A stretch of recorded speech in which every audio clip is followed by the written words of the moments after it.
સંજીવની હોસ્પિટલમાંથી આપણે જે પણ ઓનલાઈન પેશન્ટની ટ્રીટમેન્ટ કરતા હોઈએ છીએ, આપણી પાસે 30થી વધુ ક્વોલિફાઈડ ડૉક્ટરની ટીમ છે કે જે દરેક ડૉક્ટર BA MS ડિગ્રીવાળા છે. દરેક ડૉક્ટર્સને સારામાં સારો અનુભવ છે અને પેશન્ટ સાથે વ્યવસ્થિત રીતે નિદાન, તપાસ અને વ્યવસ્થિત કર્યા પછી દવા આપતા હોય છે. આપણી આ ટીમ દ્વારા જે ટ્રીટમેન્ટ થતી હોય છે કેટલી સચોટ રહે છે અને પેશન્ટને કેટલો સંતોષ થાય છે, એના વિશે આજે મારી પાસે એક એવા પેશન્ટ છે કે જેને દવા ઓનલાઈન કરાવેલી હતી અને આજે મને મળવા આવ્યા છે ધાંગધ્રાથી. અને એ પ્રવીણભાઈને શું પ્રોબ્લેમ હતી અને હવે કેવું છે એના વિશે આપણે સાંભળશું. જય શ્રી કૃષ્ણ પ્રવીણભાઈ. જય શ્રી કૃષ્ણ. પ્રવીણભાઈ, તમને શું સમસ્યા હતી? મને પહેલા તો ખાટા ઉપટાર આવતા, બહુ ખાટા છું. પછી છાતીમાં બળતરા થતા, પછી અચાનક ધબકારા વધી જતા, પછી આ પેટ છે ને જમતો પછી ફૂલી જતું, એ બધા બહુ હતા. પછી મને એમ થયું કે હું ઓલી એસિડિટીની ગોળીઓ બહુ ગળતો. દિવસમાં લગભગ 3 ગોળી તો ગળવી જ પડતી. 3 ગોળી રોજની ગળવી પડતી? રોજની ગળવી પડતી. તમારું વજન તો ઓછું તોય 3 ગોળી ગળી જતા? હા, બરાબર. અને એ ગોળી ગળું ને તો જ મારો ગેસ ઓછો થાય. તો આ બધી સમસ્યાઓ તમને કેટલા વર્ષથી હતી? એ સમસ્યાઓ લગભગ મને 1.5 વર્ષથી હતી. 1.5 વર્ષથી હતી. અને એના માટે લગભગ આપણે કેટલા ડોક્ટરને મળ્યા હશું? લગભગ મેં તો ઓલું સુરણ તો ખાધું, પછી લગભગ 5 થી 6 ડોક્ટરની મેં દવા લીધી હતી. બરાબર. ECG ને બધા રિપોર્ટ કર્યા હતા, ગભરામણ થઈ હા, ECG કરાયું હતું મેં, ધબકારા વધી જાય એના કારણથી. ECG માં તો નોર્મલ જ આવ્યું. પછી તમે આ બધા પ્રોબ્લેમ અલગ અલગ થતા, આ મૂળ તમે ક્યાંના છો? અમે દાહોદના છે. મૂળ દાહોદના છો. હાલ ક્યાં રહ્યો છો? હાલ અમે ધાંગધ્રા રહીએ છીએ. ધાંગધ્રા રહ્યો છો. તો પછી અલગ અલગ ડોક્ટરને બતાવતો તો શું નિદાન કરતા ડોક્ટર બધા? એ એસિડિટીની ટીકડીઓ આપતા અને ખાવા પસવાની ટીકડી આપતા.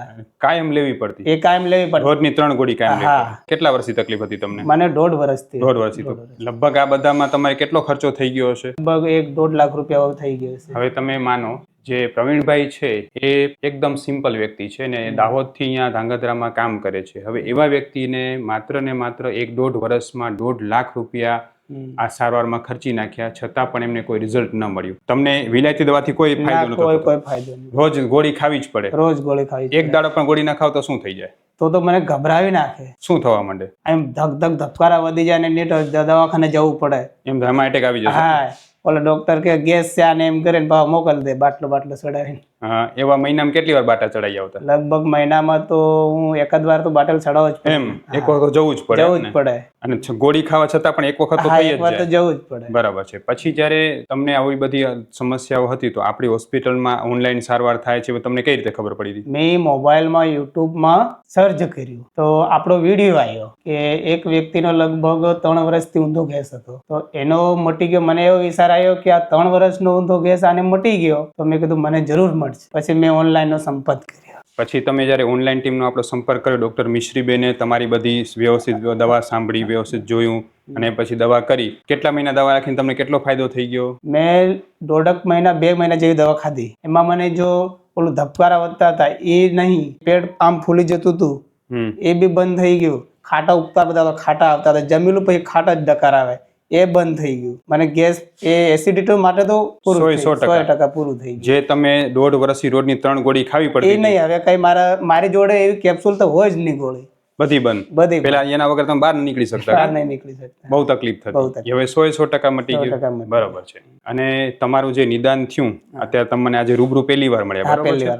પણ તમારું નિદાન થયું, તમને જેટલી સરસ રીતે સારવાર મળી, તમને એમ જ લાગ્યું કે જાણે સાહેબે એકદમ સરસ દવા કરી? હા, મને પહેલા 15 દિવસમાં તો ફેર જ પડી ગયો હતો. અને તમને 100% સંતોષ? બેનનો ફોન આવ્યો એટલે મેં ડાયરેક્ટ કીધું બેન મને બહુ ફેર પડી ગયો. તમને આપણી જે સેવા છે, જે અમે તમને સગવડ આપતા, તમારી ટ્રીટમેન્ટ કરી, એમાં તમને 100% સંતોષ લાગે? 100%. બરાબર. તમે વિચાર કરો પ્રવીણભાઈ કે તમે છેલ્લા જે છે 1.5 વર્ષથી પરેશાન હતા. 4-5 ડોક્ટર અલગ અલગ બદલ્યા, ECG કરાવતા, દર મહિને દાખલ થવું પડે એવું થઈ જતું, બાટલા ચડાવતા, 1.5 લાખનો ખર્ચો કરી નાખ્યો, રોજની 3 ગોળી ગળવી પડતી. આપણી 2 મહિનાની સારવારથી જેટલો ફાયદો થયો એટલો ક્યાં થયો છે? ના, નહીં થયો. અને હવે આપણી દવા બંધ થઈને કેટલો સમય થયો? લગભગ મેં 2 મહિના આપણી દવા બંધ કરી નાખી હતી. તોય કઈ પ્રોબ્લેમ નથી? કઈ પ્રોબ્લેમ નહીં. નહીતર ઓલું તો એવું થાય ને કે દવા બંધ થાય તો પાછું શરૂ થઈ જાય. ના, એવું કઈ. એનો મતલબ કે જડમૂળથી આ રોગનું નિદાન થયું. બરાબર છે. હવે ખરેખર જે છે પ્રવીણભાઈનો પ્રોબ્લેમ એ હતો કે એમને પાચન શક્તિ નબળી હતી અતિશય. આપણી ઓનલાઈન ટીમે એમને પરફેક્ટ રીતે બધું ડાયગ્નોસિસ કર્યું, એમને પરફેક્ટ સમજાવ્યા પછી એકદમ વ્યવસ્થિત રીતે આપણી દવાઓ આપણે મોકલી અને માત્ર ને માત્ર ઓનલાઈન સારવારથી જ એમને 100% સારું થઈ ગયું. અને આજે આપણી સામે છે કે જે પોતે જાતે કે છે કે 2 મહિનાથી મેં દવા બંધ કરી તો મને કાંઈ તકલીફ નથી. હવે ઓલી જે 3 ગોળી તો ભૂલી જ ગયા ને? ભૂલી ગયા. એની ક્યારે જરૂર હવે મારે હોય જ નહીં. હા નગર મારા ખિસ્સામાં જ પડી હોય કેપ્સ્યુલ. એટલી બધી તકલીફ હતી એમ ને? હા. એક દિવસે ન ખાવ તો મેળ ન પડે. મેળ જ ન આવે. બરાબર છે. એટલો બધો હવે ગેસ ખોરાક બધો પચી જાય છે, હા કમ્પ્લીટ ફસી જાય. આરામથી જમી શકો આરામથી બધું. જમી શકો. જે તમે પેલા કહેતા હતા કે ધબકારા વધી જાય અને ધબકારા. ઝંઝનાટી થાય ને બધું ઓછું થઈ ગયું, ને એ તો ધબકારા તો જતા જ રહ્યા કાયમ માટે. અને કે ઓલી ઊંઘ ના આવતી, નબળા વિચાર આવતા, હા હા, એ મને રાત્રે 12 વાગે ઊંઘ ઉડી જતી હતી, પછી અમુક 3 વાગે એ બધી ઊંઘ. હવે હું 9 વાગે ને ઊંઘી જાઉં, ડાયરેક્ટ 5 વાગે જ ઉઠું. કોઈ પ્રોબ્લેમ નહીં. જે વચ્ચે તકલીફ થતી હતી બધી હાલી ગઈ એમ ને? એ બધી કમ્પ્લીટ. તો પ્રવીણભાઈ, તમારા જેવા પેશન્ટ બહુ જ અગત્યના છે કે જે લોકો આપણી ઓનલાઈન સારવારથી પણ સારા થયેલા છે, લોકોને ઓનલાઈન સારવારમાં વિશ્વાસ વધે, એના માટે તમે એને શું કહેશો આપણી સારવાર વિશે? હું તો પહેલા એવું જ કહું કે તમે પહેલા આયુર્વેદિક દવા જ લો. અને આયુર્વેદિક દવા જળ મૂળમાંથી જ માટે રોગને મટાડી અને નાખે. આપણે અહીંયા જે તમને સારવાર મળી ઓનલાઈન, એમાં તમને કેટલો સંતોષ થયો? એકદમ સારું. એકદમ સારું. હું ડૉક્ટર વિશાલ પંડ્યા, એક MD આયુર્વેદ ડૉક્ટર છું. મેં મારો 10 વર્ષ સુધીનો MD આયુર્વેદનો અભ્યાસ જામનગરની વિશ્વ પ્રસિદ્ધ આયુર્વેદ કોલેજમાંથી કરેલો છે. 2011થી એટલે કે છેલ્લા 13 વર્ષથી હું ગાંધીધામ કચ્છ ખાતે NABH માન્યતા પ્રાપ્ત પંચકર્મા આયુર્વેદ હોસ્પિટલ ચલાવું છું. અમે લોકોએ આયુર્વેદ સારવારથી હજારો દર્દીને સાજા કર્યા છે. તેના વિડીયો રિવ્યૂ અમારા આ જ ફેસબુક, ઇન્સ્ટાગ્રામ કે યુટ્યુબ ચેનલ ઉપર છે, જે જરૂર જોવા અને જાણો કે કેવા કેવા જૂના રોગો કેટલા ઝડપથી સાજા થયા છે. અમે 2 રીતે સારવાર કરતા હોઈએ છીએ. સૌથી પહેલાં તો કચ્છ કે એની આસપાસના દર્દીઓએ હોસ્પિટલમાં રૂબરૂ બતાવવા માટે આવવું, અને બીજું કચ્છથી દૂર રહેતા દર્દીઓ માટે ઘર બેઠા ઓનલાઈન દવા પણ મંગાવી શકે છે. વધુ માહિતી માટે નીચેના નંબર ઉપર હાય લખીને વોટ્સએપ કરો, એટલે તમને ફીસ કેટલી છે, કોર્સ કેટલો કરવો પડશે વગેરે માહિતી વોટ્સએપમાં મોકલી આપશું.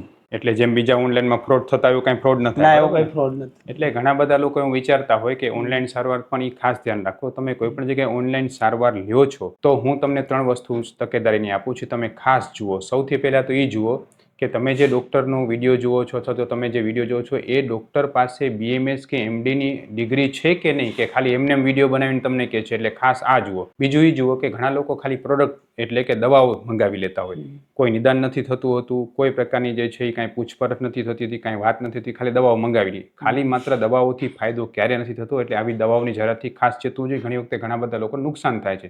આયુર્વેદના નામે ખુલ્લી રીતે વેચાતી દવાઓનો ખાસ વિરોધ કરો અને એને ક્યારે અપનાવો નહીં. ત્રીજી વસ્તુ એ જુઓ કે તમે જે ડૉક્ટર પાસે દવા નિદાન કરાવવા આવો છો એની પાસે તમારા જે રોગ મટાડવાનો કેટલો અનુભવ છે, તમને કેટલી સરસ રીતે નિદાન થાય છે.